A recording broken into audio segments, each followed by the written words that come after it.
ইরানে যুক্তরাষ্ট্র ও ইসরায়েলের যৌথ হামলার পর মধ্যপ্রাচ্যে মার্কিন সামরিক উপস্থিতির দৃশ্যপট এখন পুরোপুরি বদলে গেছে। তেহরানের ভয়াবহ প্রতিশোধমূলক হামলার পর ওই অঞ্চলে অন্তত ১ ডজন মার্কিন ঘাঁটি বর্তমানে ব্যবহারের অনুপযোগী হয়ে পড়েছে। সংবাদ মাধ্যম মিডল ইস্ট আইয়ের এক প্রতিবেদনে উঠে এসেছে যে বাহরাইনে অবস্থিত মার্কিন পঞ্চম নৌবহরটি এখন এতটাই ঝুঁকিপূর্ণ যে সেখানে হাজার হাজার সেনার অবস্থান বজায় রাখা অসম্ভব হয়ে দাঁড়িয়েছে।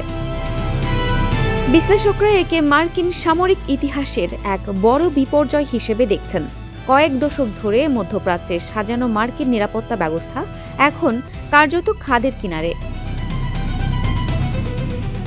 দীর্ঘদিন ধরে চলা তেলের বিনিময়ে নিরাপত্তা, মার্কিন এই পুরনো সমীকরণও এখন বড় ধরনের প্রশ্নের মুখে। সৌদি আরব, কাতার ও কুয়েতের মতো উপসাগরীয় দেশগুলো এখন মার্কিন সামরিক উপস্থিতিকে নিরাপত্তার চেয়ে ঝুঁকি হিসেবেই বেশি দেখছে। মার্কিন ঘাঁটিগুলো ইরানকে প্রতিহত করার পরিবর্তে উল্টো হামলার লক্ষ্যবস্তুতে পরিণত হওয়ায় এই দেশগুলো এখন দ্বিধায় পড়েছে।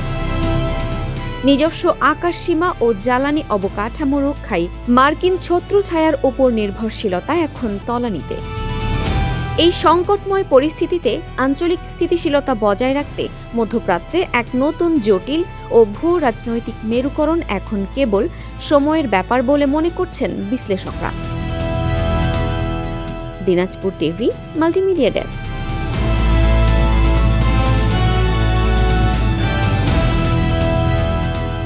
দিনাজপুর টিভি, মানুষের জীবনের কথা বলে।